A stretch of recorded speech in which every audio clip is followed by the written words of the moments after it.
The Conservative candidate Craig Mackinlay says he will carry on his campaign in South Thanet despite being charged with corrupt practices over his 2015 election expenses. Mr Mackinlay described the decision to prosecute as shocking, while Theresa May said she believed the allegations were unfounded. Mr Mackinlay is accused of falsely declaring expenses in the run-up to the last election, when he narrowly beat UKIP's Nigel Farage.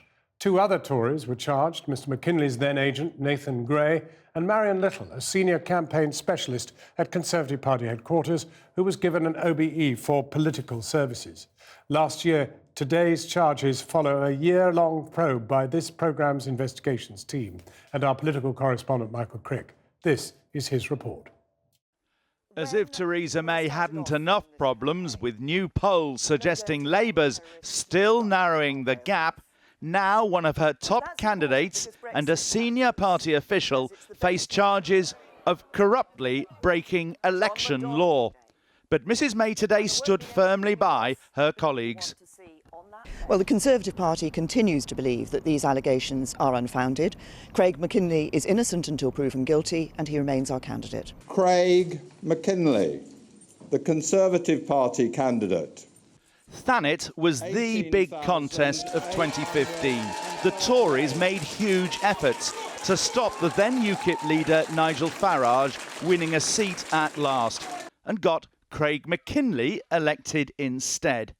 8 months later, when the Conservatives' national spending returns were published, this programme noticed they'd claimed as national expenses almost £15,000 on rooms at this smart hotel, the Royal Harbour in the South Thanet constituency. And yet, the local expense limit for Mackinlay's campaign was only £15,016. Caught on camera, the big moment today when Farage was told the news. You're joking? Oh my good lord.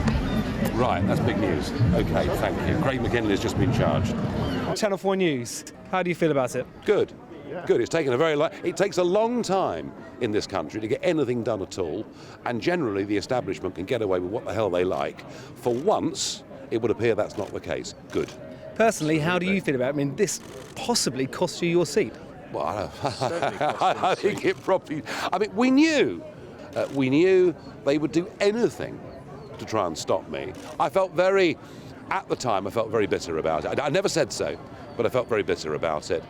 So I think there is, it looks like a sort of degree of vindication here. Today, Craig Mackinlay faces 2 charges of knowingly making false declarations of his expenses for the 2015 campaign.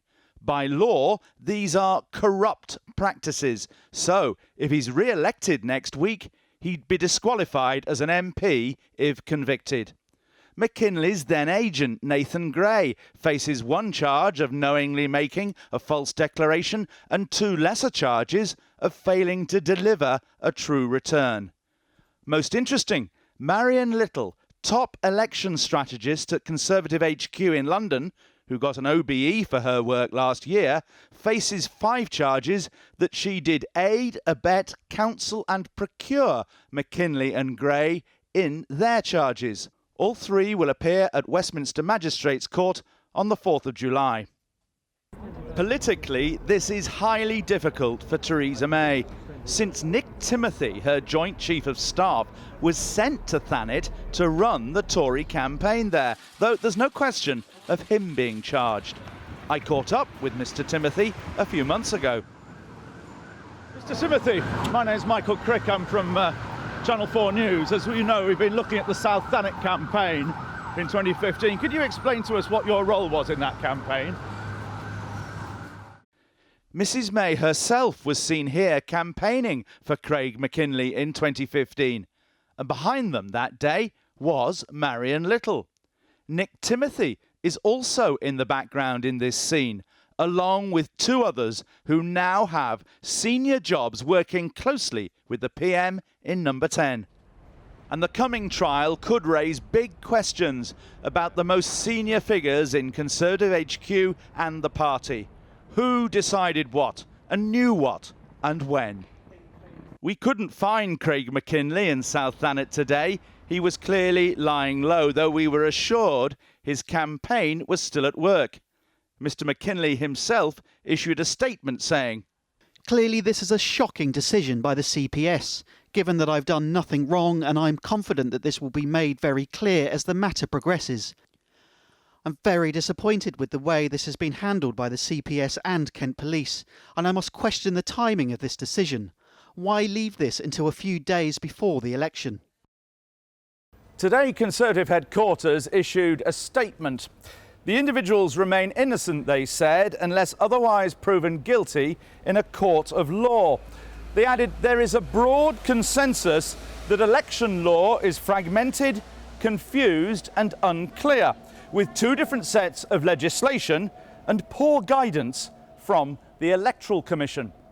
In his response, Jeremy Corbyn was rather more careful than other party leaders. I think it is a very bad road when democratically elected politicians start offering a running commentary on independent judicial processes. We have to have a total separation of political and judicial powers in this country. 3 weeks ago, the Crown Prosecution Service announced they wouldn't make charges relating to more than a dozen Tory candidates and their agents following this programme's investigations into the Conservatives' 2015 Battlebus operation. But they left Craig Mackinlay's case until today. Mackinlay, who is also a magistrate, could face not just the prospect of being thrown out of the Commons, but he and his colleagues could face fines and jail, as well as being barred as candidates and voters for 5 years. And Michael is with me now. Craig Mackinlay is perhaps a little justified in feeling that this is not very good timing. Yes, I don't know of a previous case of a substantial candidate being charged during the middle of an election campaign, let alone charged with election offences. Now, the problem you have here is that election offences, unlike most other offences, actually have a deadline for prosecution. In this case, it was the 11th of June this year. Now, as soon as Theresa May called the election on the 18th of April, there was going to be a problem. Because coincidentally, that was the day that Kent Police sent their report to the Crown Prosecution Service. So whatever date they chose, there was going to be a problem. They could have charged him during the campaign, as they have done. They could have charged him, I suppose, on polling day, which would have been even more awkward. Or they could have charged him the day after polling day, the 9th of June, because the 10th and 11th are the weekend. So whatever date they had made their decision, it was going to be a problem. These cases are pretty rare, aren't they?